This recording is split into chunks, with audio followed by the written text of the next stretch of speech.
أعوذ بالله من الشيطان الرجيم. بسم الله الرحمن الرحيم.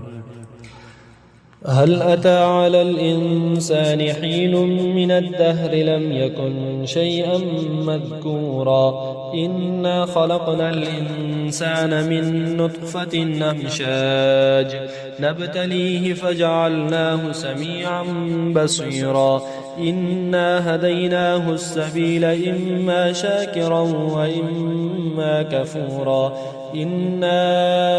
أعتدنا للكافرين سلاسل وأغلالا وسعيرا إن الأبرار يشربون من كأس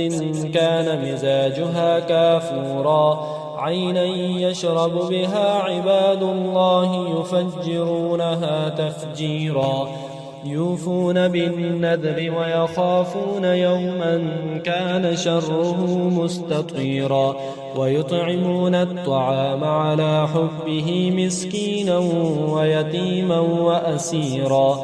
إنما نطعمكم لوجه الله لا نريد منكم جزاء ولا شكورا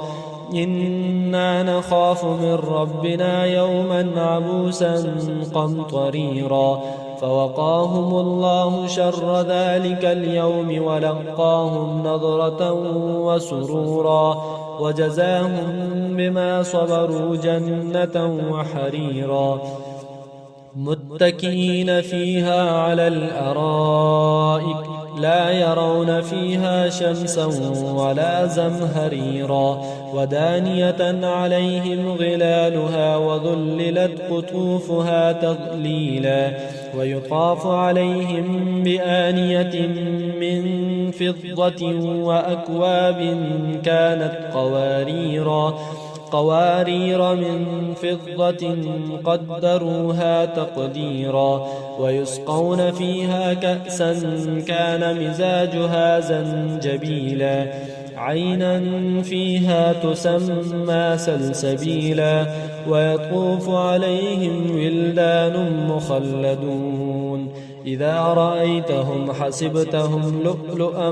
منثورا وإذا رأيت ثم رأيت نعيما وملكا كبيرا عاليهم ثياب سندس خضر واستبرق وحلوا أساور من فضة وسقاهم ربهم شرابا طهورا إن هذا كان لكم جزاء وكان سعيكم مشكورا إنا نحن نزلنا عليك القرآن تنزيلا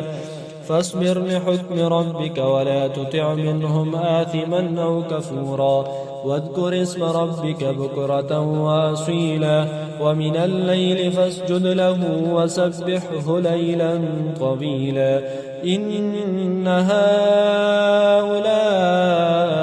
يحبون العاجلة ويذرون وراءهم يوما ثقيلا نحن خلقناهم وشددنا أسرهم وإذا شئنا بدلنا أمثالهم تبديلا